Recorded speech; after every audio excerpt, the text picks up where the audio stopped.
경기 광주시 노철래 의원입니다. 오전 오후 고생이 많습니다. 2008년 12월 전 국민을 분노케 한 조두순 사건을 계기로 성폭력 사건에서 피해자의 2차 피해를 최소화해야 한다는 것이 국민들이 갖는 법감정이었습니다. 네, 맞습니다. 아직도 법 집행 과정에서는 이 국민들이 그 정서상 가지고 있는 2차 피해에 대해서 그렇게 줄어들지 않는 그런 그 상태인 것 같아요. 한 예로 조력을 받아 편하게 영상 녹화 진술을 마친 성폭력 피해자가 다시 법정에 불려와 2차 피해를 당하는 사례가 여전히 많다는 것입니다. 동의하십니까? 선생님께서? 예, 뭐 하여튼 최소화되는 것이 당연하다고 생각합니다. 당연한데 글쎄 예. 그렇지 않다는 게 최근에도 법원에서 그렇지 않다는 게 지금 제가 여전히 국민들이 가지고 있는 시선인데 그런 측면이 있다면 그건 참 법원에서 좀 더 생각하고 제고를 해봐야 되는 문제라고 생각합니다.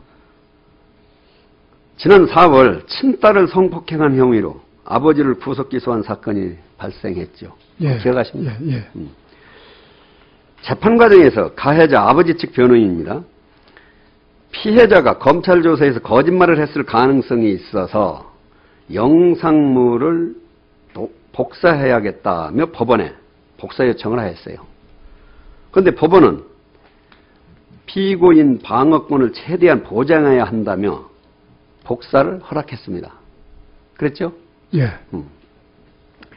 현재 검찰과 법원은 영상물 복사 문제를 놓고 이의 신청, 항고, 재항고로 3번이나 격돌을 했지만 법원은 모두 기각하였고 현재는 이 사건이 대법원에 상고된 상태입니다.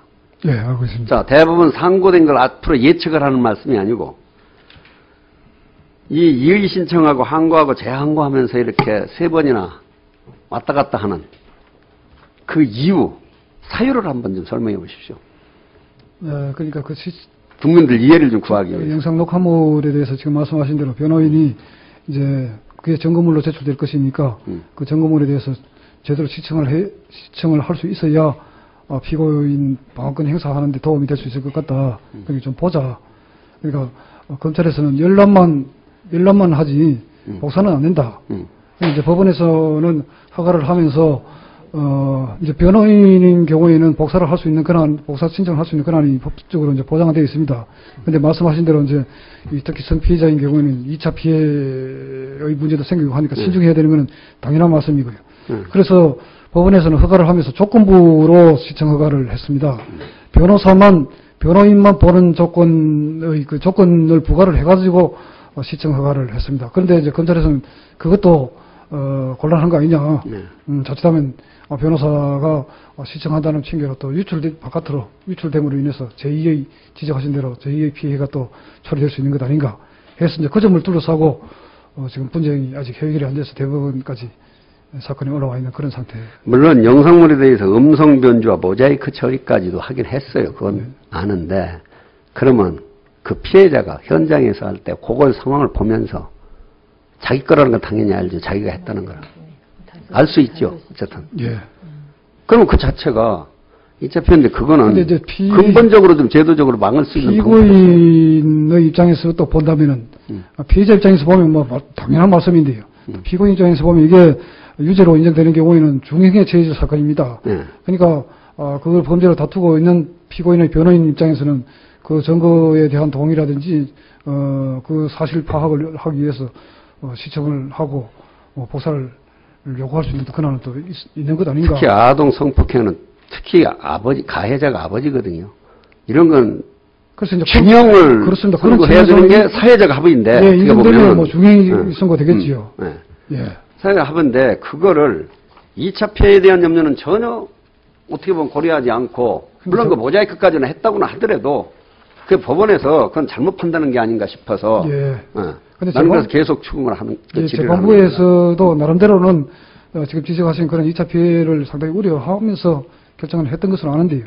아직도 재판이 계류 중인 사건이라서 제가 더 이상 어떻게 뭐 말씀드리기는 어렵습니다. 자, 그럼 앞으로 이런 사건에 대해서 이렇게 외부로 유출되어 가지고 피해자 신상 공개까지 이렇게 될 수 있다면 이 2차 피해에 의한 앞으로 아동 성범죄 이건 그 진짜 우리 사회적 합의에 의해서 진짜 강력하게 처벌을 해야 된다고 하면서도 2차 피해를 막을 수 있는 그런 방법이 지금 상태는 없다는 얘기입니다. 막도록 최대한 노력을 해야 그러니까 최대한 하면서도 이렇게 피해가 실제 오고 있잖아요. 그런데 이걸 그럼 막을 수 있는 방법이 영원히 없다는 얘기네. 그렇게 보면. 아니면 변호인만 열람하는 하고 그것이 뭐 유출이 안 되면은 더 이상 뭐 다른 지금 피해가 생길 것 같은. 그럼 변호인만 그거 유출이 안 되게 할 수 있는 방법이 뭐 있습니까? 당연히 이렇게 유출이 되는데. 신상국계까지 오히려 더 되고 있는데. 변호인이 당초 복사한 목적 외에 재판 외의 목적으로 사용하면 또 이제 형법상 제재를 받도록 규정이 또 따로 되어 있습니다. 그럼 이런 건 이제 대법원에서 최종 결론이 나야 되겠지만 그럼 변호인이 처벌을 받을 수도 있는 상황이 될 수도 있다는 얘기죠. 변호인이 유출을 했다 허가된 사항의 범위를 벗어나서 불법적으로 유통을 시켰다면은 문제가 될 수 있을 거라고 생각합니다. 어쨌든 그건 이제 대법원까지 끝나보면 예. 뭐 어떤 결과를 알겠지만 일단은 이렇습니다. 피해자의 인권보호는 국가가, 예, 맞습니다. 국가가 가장 기본적으로 지켜줘야 할 책무입니다. 예. 그렇죠? 그렇습니다. 그럼 대법원이 공판중심주의와 피고인의 반대신문권 보장 규정에 대해 성폭력 피해자의 2차 피해를 줄이려는 노력은 어쨌든 지금 뭐 공판중심주의를 채택하든 피고인의 반대신문권을 보장을 하기 위한 최소한의 조치이든 간에 어쨌든 이런 이 아동들에 대한 이 수치심이나 자기 비관을 유도해 낼 수 있는 이런 2차 피해는 2번, 3번 이 피해. 예, 그렇게 그런 일이 안 생기도록 최대한 저희들 더 연구를 해보겠습니다. 그래서 제가 1분 더 드리세요. 이거를 좀 아까 제가 오전에도 말씀드렸는데 물론 법은 상존해요. 상존하는데 국민들이 보는 이 법원의 시각, 재판의 시각은 전혀 지금 아니거든. 예. 그래서 법원이 진짜 오전에도 말씀드렸지만 이 특단의 대책을 세워야 국민들한테 신뢰와 믿음, 진짜 법원만 믿을 수 있다. 사회 어디를 못 믿어도 이걸 스스로 좀 찾아주시기 바랍니다. 예, 그렇게 하겠습니다.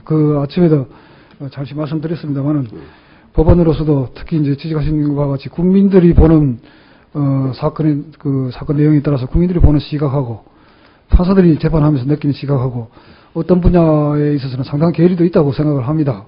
근데 그 괴리가 어떤 사건, 어떤 분야에서 주로 생기고 있는지 우리 스스로도 좀 찾아보고 왜 그런 괴리가 생기는지 이것도 지금 연구해보려고 시도를 하고 있습니다.